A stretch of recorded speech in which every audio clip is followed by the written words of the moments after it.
Hello student, जैसा कि पिछली वीडियो में हम लोग डिस्कस कर चुके हैं कि जो इम्पोर्टेंट क्वेश्चन थे पीजीटी वो केवीएस और पीजीटी के एग्ज़ाम के लिए, उसके लिए हम लोग एक 2017 का मॉडल पेपर सॉल्व कर चुके हैं। अब ये नेक्स्ट क्वेश्चन है जो केवीएस पीजीटी केमिस्ट्री के लिए इम्पोर्टेंट है। ये वो क्वेश्चन है जो इस साल के एग्ज़ाम में आने के चांसेस हैं। तो आपके सामने स्टूडेंट दिखाई दे रहे होंगे कि कुछ पेपरों को हम लोगों ने इम्पोर्टेंट क्वेश्चन को छांट के बनाया है। तो इसका जो पहला क्वेश्चन है, पहला क्वेश्चन आपको दिख रहा होगा, which is the precision blue. तो निम्नलिखित कॉम्प्लेक्स में से कौन सा प्रिसियन ब्लू है। तो इसका राइट आंसर जो आपका है वो पहला ऑप्शन सही है कि पोटेशियम Fe+3 और ब्रैकेट के अंदर Fe सेकेंड। इसके बाद नेक्स्ट क्वेश्चन है, इन द फ्लोविंग रिएक्शन, तो BOH3 plus H2O reaction this. तो इसमें आपको साफ दिख रहा होगा जो बोरॉन है BOH, ये BOH जो दिख रहा है आपको, ये एक लुईस एसिड की तरह वर्क कर रहा है। किसकी तरह? लुईस एसिड की तरह। तो BOH3 को का ऑक्टेट क्या है? एक ऑर्बिटल बैकएंड है। तो ऑर्बिटल बैकएंड होने की वजह से OH माइनस ने क्या किया? यहाँ अटैक किया, इसलिए ये लुईस एसिड की तरह काम करेगा। किसकी तरह? लुईस एसिड की तरह। इसके बाद नेक्स्ट क्वेश्चन पे चलते हैं।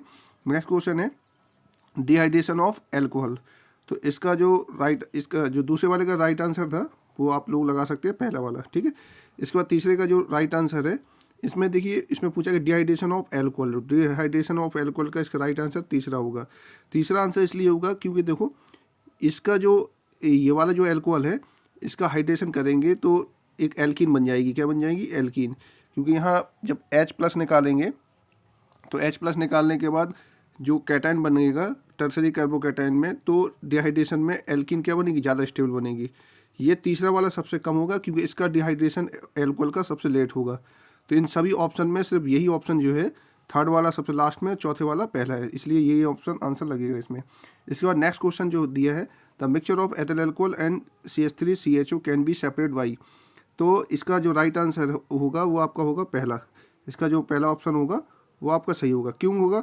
क्योंकि देखिए, जो CH3CH डबल बॉन्ड O होता है, वो सोडियम बाईसल्फाइड के साथ क्रिया करके आपका सोडियम सॉल्युबल सल्फोनिक एसिड बना लेता है, हाइड्रोक्सी सोडियम सल्फोनिक। यानी यहाँ पर एक में क्या लग जाएगा, यानी अगर हम इसमें इसका चलें, इसका, तो ये आपका ये बना लेगा, इसमें बनना है, यहाँ पे OH बन जाएगा, यहाँ पर लग जाएगा आपका ये H लग जाएगा, यहाँ पर SO3 Na लग जाएगा, ठीक है। तो ये जो कंपाउंड होता है ये आपका वाटर सॉल्युबल होता है, जबकि एथिल अल्कोहल जो होगा वो अलग टाइप से वर्कआउट करेगा, क्रिस्टल बन जाते हैं इसके। क्या बन जाते हैं? क्रिस्टल बन जाते हैं, ठीक है स्टूडेंट। तो इसलिए इसका सोडियम बाईसल्फेट के द्वारा ही हम इन दोनों को क्या कर सकते हैं? सेपरेट कर सकते हैं। इसके बाद पांचवा क्वेश्चन पूछा गया, कौन कौन सा एरोमेटिक है। तो देखिए स्टूडेंट, ये आपको साफ दिख रहा होगा, ये 4N सिस्टम है। ये कौन सा सिस्टम है? 4N। ये आपका 6 पाई दिख रहा है, 6 पाई सिस्टम। और ये जो है देखने में तो 4 पाई ये भी लग रहा है, लेकिन ये भी कौन सा है? 6 पाई सिस्टम है। 6 पाई क्यों है? क्योंकि इसका जो आपका जो बेंजीन का इसका जो पॉइंट है, इसमें आप ये देखिए कि जो ये वाला जो कंपाउंड है, इस कंपाउंड में ये जो लॉन पेयर है, ये लॉन पेयर भी क्या करेंगे? रेजोनेंस में भाग लेंगे। तो 2 पाई 2 पाई और 2 पाई, टोटल कितने? 6 पाई इलेक्ट्रॉन सिस्टम होगा। तो इसलिए ये भी एरोमेटिक की तरह काम करेगा। ये बात आपको नॉलेज होना चाहिए कि कोई भी कंपाउंड अगर एरोमेटिक है तो 3 कंडीशन होती हैं। एक तो वो प्लेनर होना चाहिए, दूसरा उसमें रेजोनेंस होना चाहिए, और 4N+2 पाई सिस्टम को क्या करना चाहिए? फॉलो करना चाहिए। अगर ये तीनों चीज़ें कंडीशन फॉलो कर रहा है तो वो एरोमेटिक कहलाएगा आपका। इसके बाद नेक्स्ट क्वेश्चन पे चलें। नेक्स्ट क्वेश्चन का जो इसका राइट आंसर जो आपका होगा, पाँचवें क्वेश्चन का राइट आंसर होगा आपका X और Y। इसके बाद छठवें क्वेश्चन में आते हैं। छठवें क्वेश्चन में देखो, एक फास्ट रिएक्शन है, एक स्लो रिएक्शन है। इसमें आपको कुछ नहीं करना है। अगर हम इन दोनों रिएक्शन को जोड़ दें, इन दोनों रिएक्शन को अगर हम जोड़ दें, तो देखिए आपका जो पॉइंट बनेगा वो आपका पॉइंट बनेगा NO, ठीक है स्टूडेंट। आपको इसमें ये देखना है कि ये आपका NO, ठीक है, NO, फिर प्लस, और आपका क्या है? Br2 है। यानी हम यहीं पर देख लेते हैं, अगर इस रिएक्शन को क्या करें? यहाँ पर जोड़ दें, इस रिएक्शन को यहीं पर जोड़ दें, तो देखिए NaBr से NaBr कट जाएगा आपका, ठीक है।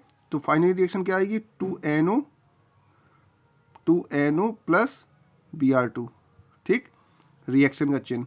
अब प्रोडक्ट क्या बन रहा है उससे ना कोई मतलब नहीं होता है, क्योंकि रेट ऑफ रिएक्शन जो होता है वो dx/dt बराबर K। रिएक्टेंट कौन है, ये रिएक्टेंट है आपका, तो क्या आ जाएगा रिएक्टेंट, ये आपका K हो गया।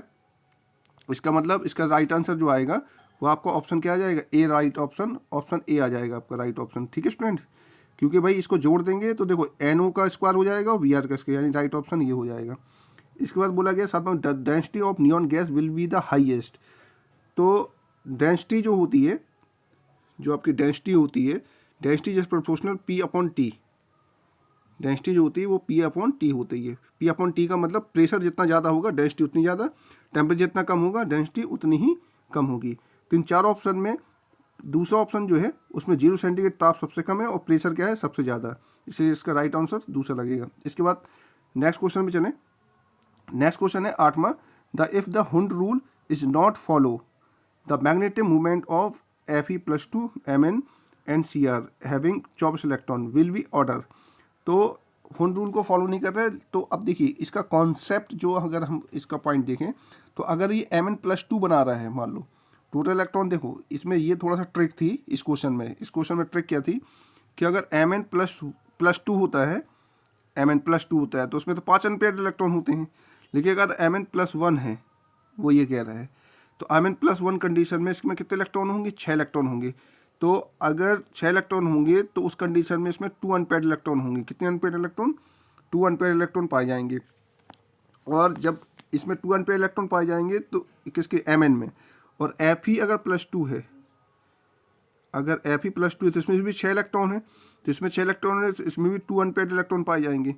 लेकिन क्रोमियम, अगर क्रोमियम के पास कितने इलेक्ट्रॉन है, अगर क्रोमियम के पास भी 24 इलेक्ट्रॉन है, तो क्रोमियम अगर 24 इलेक्ट्रॉन है तो इसमें जो अनपेयर्ड इलेक्ट्रॉन होंगे वो क्या होंगे, 0 होंगे।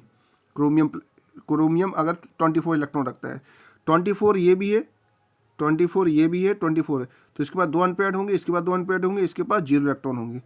तो स्टूडेंट इसका राइट आंसर जो लगेगा, Fe और Mn दोनों क्या होंगे, बराबर होंगे, और Cr का मान क्या होगा, यानी Cr का, देखो Cr का जो ऑक्सीडेशन है वो 0 है, और Fe+2 और Cu वो Mn+1, इन दोनों में 2 इलेक्ट्रॉन, यानी ये दोनों बराबर होंगे, और ये दोनों बराबर होंगे, इससे ज़्यादा होंगे, यानी इस ग्रेटर देन क्रोमियम, ये ऑप्शन लगेगा।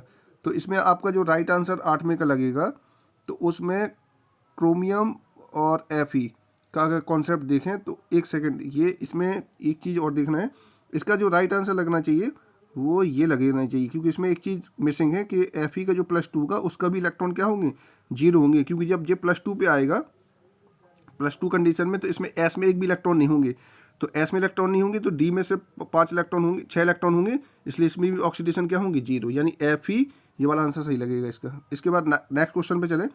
तो विच of the following under the nuclear reaction, nuclear reaction में ये पूछ रहा है कि कौन सा ऑप्शन सही होगा, तो इसका राइट आंसर तीसरा होगा। इसमें आपको स्टूडेंट कुछ नहीं करना है, ऊपर के 2 इलेक्ट्रॉन को जोड़ना है, 2 इलेक्ट्रॉन में से कितने इलेक्ट्रॉन कम होंगे, 1, फिर नीचे इसमें से एक इलेक्ट्रॉन को जोड़ना है, इन दोनों का अंतर करें, अगर इन दोनों का अंतर 0 आ रहा है तो क्या रख देना है, 0 रख देना है, इन दोनों का डिफरेंस क्या आ रहा है, 1 आ रहा है तो ऊपर 1 रख देना है, तो न्यूट्रॉन क्या होगा, 1 0, इसका राइट आंसर सीधे सीधा आ जाएगा। इसके बाद नेक्स्ट क्वेश्चन पे चलते हैं। नेक्स्ट क्वेश्चन है आपका, विच of the following the rock sample, इसका राइट आंसर, इसका न्यूमेरिकल पॉइंट है, इसका आप लोग, इसका राइट आंसर ये लगेगा, यानी ये जो हाफ रिएक्शन होती है उसी से लगेगा, N0/Na से।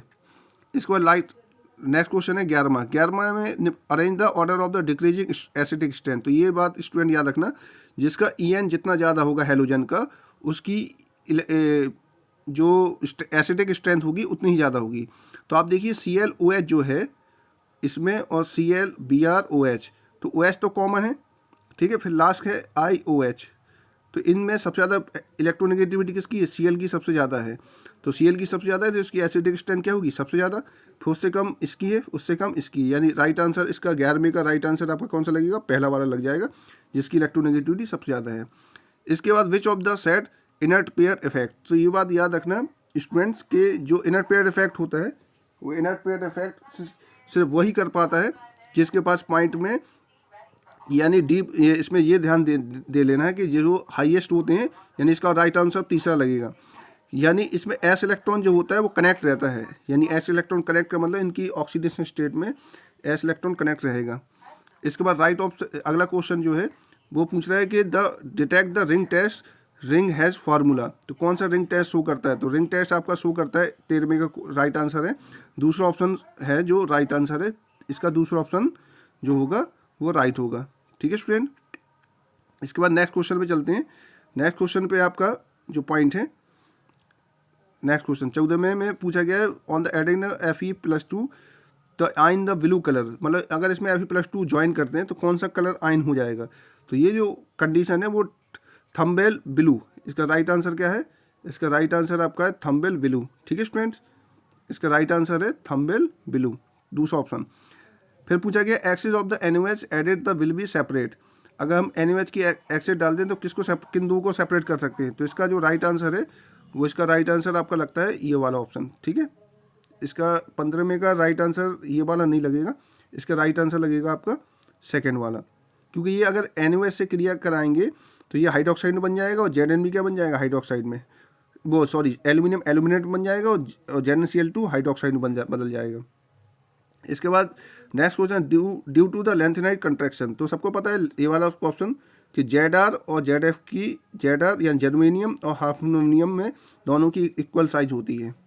फिर पूछा गया प्योरेस्ट फ्रॉम द Fe, तो ब्राउट आयरन, ये जो होता है ब्राउट आयरन होता है वो प्योरेस्ट फ्रॉम Fe होता है।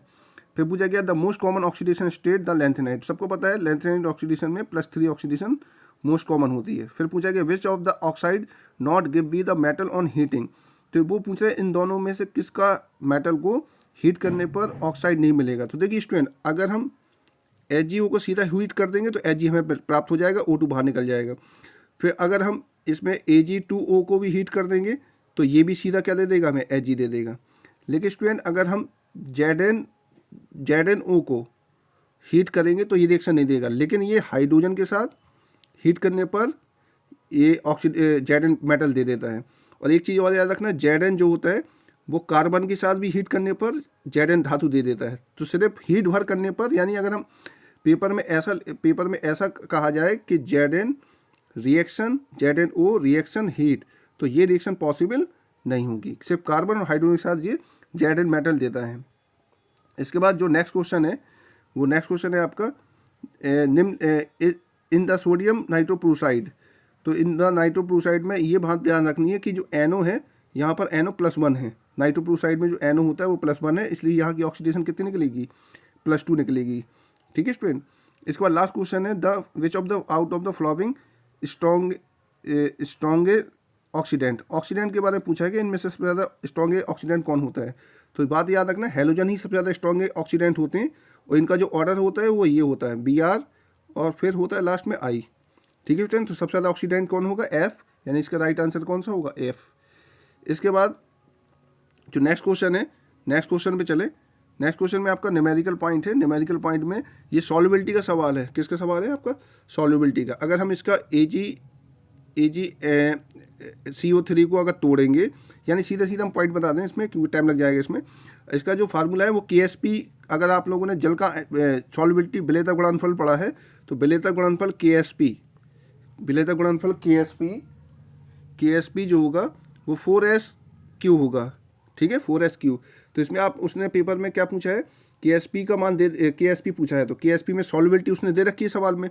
सॉल्युबिलिटी आपको कितना दे रखी है? सॉल्युबिलिटी आपको ये दे रखी है, सिल्वर की कार्बोनेट की मोल प्रति लीटर सॉल्युबिलिटी प्रोडक्ट निकालना है। तो बस सीधा मान रखना है, उसका पावर 3 कर देना है × 4, यानी इसका जो सॉल्यूशन आएगा वो आपको 1 × 10⁻³ 3 × 4 ये सॉल्यूशन कर देंगे तो आंसर निकल आएगा, क्योंकि KSP, इसके लिए जो KSP निकलेगा वो 4SQ निकलेगा। ठीक है, ये ध्यान रखना है। इसके बाद नेक्स्ट क्वेश्चन पे चलें। नेक्स्ट क्वेश्चन का आपका है the correct option of the IUPAC of, इसका तो ये स्टूडेंट लगभग सभी स्टूडेंटों से बन जाएगा। इसका जो राइट आंसर होगा 23 का, वो 23 का राइट आंसर चौथा वाला हो जाएगा प्रोपेन नाइट्राइल। ठीक है, 3 कार्बन है क्योंकि। फिर पूछा गया विच of the following out the following nucleophile. तो सभी को पता है इसके पास लॉन पेयर है सिर्फ, तो यही क्या होगा? न्यूक्लियोफाइल होगा। फिर 25वां question which of the following reason use the converted of secondary alcohol group to carbonyl. तो सबको पता है ये एक डिहाइड्रेशन रिएक्शन है। डिहाइड्रेशन का मतलब डिहाइड्रोजनीकरण रिएक्शन। तो 2 H निकल जाएंगे, सेकेंडरी एल्कोहल है, ये कौन सा एल्कोहल है आपका, सेकेंडरी एल्कोहल। सेकेंडरी एल्कोहल को करेंगे तो कार्बोनिल कन्वर्ट हो जाएगा। इसके बाद 26 का जो आंसर है, अगर हमें इसमें एक्स पूछा गया है कि एक्स में क्या लें कि ये प्रोडक्ट बन जाएगा, तो इसका राइट आंसर है H2SO4। इसके अगर हम अम्ल की प्रेजेंस में इसका एडिशन करा देंगे तो ये प्रोडक्ट बन जाएगा आपका। ठीक है स्टूडेंट्स, ये 26 का है, हाँ 26 का आंसर सही है। इसके बाद नेक्स्ट क्वेश्चन पे चलें। नेक्स्ट क्वेश्चन में पूछा गया है the structure of resorcinol is represent. तो स्ट्रक्चर ऑफ रिसर्सिनॉल 27 का जो राइट आंसर लगेगा रिसर्सिनॉल में, तो इसमें 1/3 पे जो होता है 27 में वो राइट आंसर होगा। 1/3 OH लगा होता है तो उसको रिसर्सिनॉल कहा जाता है। इसके बाद नेक्स्ट क्वेश्चन जो है, amount of the energy corresponding to the activated complex in the reaction now. तो amount of correspond activated complex के लिए कौन सी ऊर्जा लगती है, एक्टिवेशन एनर्जी लगती है, ये तो क्लियर सबको पता है। इसके बाद नेक्स्ट क्वेश्चन में पूछा गया एसिडिक नेचर। तो देखिए स्टूडेंट, ये आपका क्या शो कर रहा है, -M शो कर रहा है, ये जो आपका है वो -I शो कर रहा है, ये आपका +I शो कर रहा है, ठीक है, और ये +R शो कर रहा है। तो M जितना -M जितना ज़्यादा होता है उसकी एसिडिटी उतनी ज़्यादा, I से भी एसिडिटी बढ़ती है बट ये डोमिनेंट होता है, -M is greater than -I, इसलिए ये वाला राइट ऑप्शन हो जाएगा इसका। इसके बाद नेक्स्ट क्वेश्चन में चलते हैं। नेक्स्ट क्वेश्चन में पूछा गया है विच of the following form the reaction Cl2, which of the methane presence in sunlight. तो देखिए स्टूडेंट, अगर हम सनलाइट की प्रेजेंस पे लगातार इसका क्या करते जाएं, ऑक्सीडेशन कराते जाएं, ठीक, वो क्लोरीकरण कराते जाएं, तो सब लोगों को पता है कि CH Cl4 बन जाता है। इसका ये 41 का राइट आंसर है। तो 41 में जैसे जो दिख रहा है कि क्या बनना चाहिए, सबकी डाउट हो सकता है कि CH3Cl भी बनता है, क्योंकि क्लोरीकरण प्रोसेस लगभग सभी लोगों ने पढ़ा है क्लोरीकरण में। लेकिन एक चीज़ आप लोगों को ये ध्यान रखना है कि इसमें उसने मैथेन पूछा है, मैथेन में इसका जो राइट आंसर लगेगा वो आपका कन्फ्यूजन वाला ये क्वेश्चन है, तो इसलिए हम लोग या तो इसका ये लगना चाहिए, ठीक है, क्योंकि इसमें देखो स्टूडेंट ये भी बन जाएगा, ठीक है, क्योंकि उसने क्वेश्चन जो पूछा है, क्वेश्चन में विच of the following not form, अच्छा नॉट फॉर्म पूछा है, तो ठीक है नॉट फॉर्म पूछा है। तो देखिए स्टूडेंट, सबको पता है क्लोरीकरण में ये CH3 रेडिकल बनता है, तो ये CH3 रेडिकल भी क्या कर सकते हैं, आपका एथेन भी बना सकते हैं। क्लोरीकरण अगर कराएं CH4 से आपका CH Cl3 भी बन सकता है, तो ये ऑप्शन भी राइट है, ये ऑप्शन राइट है, तो चौथा ऑप्शन क्या हो जाएगा, रॉन्ग। इसके यानी इसका जो राइट आंसर लगेगा वो पहला वाला ऑप्शन सही लगेगा, क्योंकि उसने पूछा नॉट फॉर्म, क्या पूछा है उसने, नॉट फॉर्म पूछा है, तो इसलिए ये ऑप्शन सही लगेगा इसका, ये नहीं होगा, इससे ये नहीं बन सकता है। फिर पूछा गया fingerprinting region the IR spectra like between the wave number. तो वो पूछ रहा है कि जो फिंगरप्रिंटिंग रीजन होता है उसमें कितनी वेवलेंथ को हम लोग इस्तेमाल करते हैं। तो फिंगरप्रिंटिंग रीजन में हम लोग जो वेवलेंथ इस्तेमाल करते हैं वो 12,000 से 700 सेंटीमीटर इस्तेमाल करते हैं। ओके स्टूडेंट, फिर इसके बाद next question the chemical shift the NMR, और ये पूछा गया। तो इसमें सिंपल याद रखना है, जो केमिकल शिफ्ट होती है वो सैंपल माइनस TMS/0 होता है। तो सैंपल माइनस TS, यानी इसमें सैंपल देखो कहाँ पर है, TMS कौन है, और 10⁻⁶, तो 10⁻⁶ ये दिख रही है, TMS ये दिख रहा है, और सैंपल ये दिख रहा है, और Y0। तो इसका राइट आंसर कौन सा हो जाएगा, दूसरा आपका राइट आंसर हो जाएगा। ओके स्टूडेंट, इसके बाद पूछा गया है the non linear the normal mode of vibrational. तो नॉन लीनियर वाइब्रेशनल जो मोड होते हैं उसका जो फार्मूला होता है वो आपको याद रखना है। नॉन लीनियर के लिए होता है 3n-6, ठीक है। द बेंजीन मॉलिक्यूल के लिए पूछा है, तो बेंजीन मॉलिक्यूल में कितने मॉलिक्यूल है, टोटल 12 है, तो 3 × 12 - 6, तो 12 × 3 = 36, 36 में 6 चला जाएगा, कितना आएगा 30। तो इसका राइट आंसर कौन सा हो जाएगा, 30 ऑप्शन सही हो जाएगा। इसके बाद नेक्स्ट चलते हैं। नेक्स्ट क्वेश्चन में 45 में पूछा गया which one relation out the following representation trout rule. तो ये 45 का जो ट्राउट रूल पूछा गया है, इसमें ट्राउट रूल पे क्या होता है, तो ये याद रखना है, ट्राउट रूल ये होता है, ठीक है स्टूडेंट। इसके बाद नेक्स्ट क्वेश्चन पूछा गया the condition of the reaction which the spontaneous all the temperature are. तो किस कंडीशन में स्पॉन्टेनियस रिएक्शन ये होगी। तो आप लोगों को बस इतना याद रखना है, इसका जो राइट इसमें जो कंडीशन है 46 का जो कंडीशन में आंसर आता है उसमें आपका एंथैल्पी जो है वो प्लस की होनी चाहिए, और एंट्रोपी भी क्या होनी चाहिए, प्लस की। यानी इसमें अगर कंडीशन में स्पॉन्टेनियस कंडीशन में डेल्टा S, और तो डेल्टा S इज नॉट इसका राइट आंसर जो 46 का लगेगा, 46 का राइट आंसर लगना चाहिए कि इसमें चौथा ऑप्शन लगेगा राइट। ठीक है स्टूडेंट्स, इसके बाद नेक्स्ट क्वेश्चन पे चलें। नेक्स्ट क्वेश्चन है आपका, नेक्स्ट क्वेश्चन पूछा गया relation between the cell EMF. तो सबको पता है ई सेल बराबर 3.30 RTNF। इसमें देखो उल्टा कर दिया है उसने। अब एक चीज़ यहाँ ट्रिकिंग पॉइंट है 47 में। ट्रिकी क्या है कि उसने थोड़ा सा घुमा दिया है, घुमाने में इतना कन्फ्यूजन नहीं होना है। 2.303 याद ही रखना है, और NF जो होगा वो अपॉन में होगा। तो NF, इसका राइट आंसर कौन सा लग जाएगा आपका? इसका राइट आंसर सब लोग कमेंट बॉक्स में बताइए। तीसरा ऑप्शन क्या कौन सा लग रहा है? तीसरा। तो इसका राइट आंसर कौन सा हो जाएगा? 47 का राइट आंसर हो जाएगा आपका तीसरा। इसके बाद फिर पूछा गया है which one of the following and can act the acidic and as a base. कौन सा है इसमें से जो एसिडिक और बेस दोनों तरह वर्क कर सकता है? तो देखिए ये वाला जो इसमें जो कंपाउंड है वो सारे के सारे जो दिख रहे हैं वो सब के सब बिहेव कर सकते हैं, क्योंकि ये H+ भी ग्रहण कर सकता है और H आयन दे भी सकता है। इसके बाद पूछा गया जूल थॉमसन इफेक्ट 49 का। तो 49 का जूल थॉमसन इफेक्ट जो होता है delta T upon delta P। तो इसका राइट आंसर कौन सा हो जाएगा? Delta T upon delta P H constant H। Last question है 50 में का, how many MnH2 require neutralization 20 ml। तो इसका जो राइट आंसर आएगा 50 में का, तो इसका आ जाएगा 10 ml। कौन सा आ जाएगा? 10 ml आ जाएगा। यानी इसका राइट आंसर जो लगेगा वो दूसरा ऑप्शन 10 ml लगेगा। इसको अगर आपको निकालना है तो ये इस फार्मूले से निकल आएगा। सभी लोगों को नॉर्मलिटी का फार्मूला पता होगा, N1B1 बराबर N2V2। ठीक है, इस फार्मूले को यूज करके हम लोग इसका आंसर को निकाल सकते हैं। ठीक है ना स्टूडेंट, बस। तो नेक्स्ट वीडियो में मिलेंगे। ये 50 क्वेश्चन है, इसके 50 क्वेश्चन हम लोग और सॉल्व करेंगे। जब तक के लिए इस चैनल को सब्सक्राइब और शेयर जरूर करें। Okay students.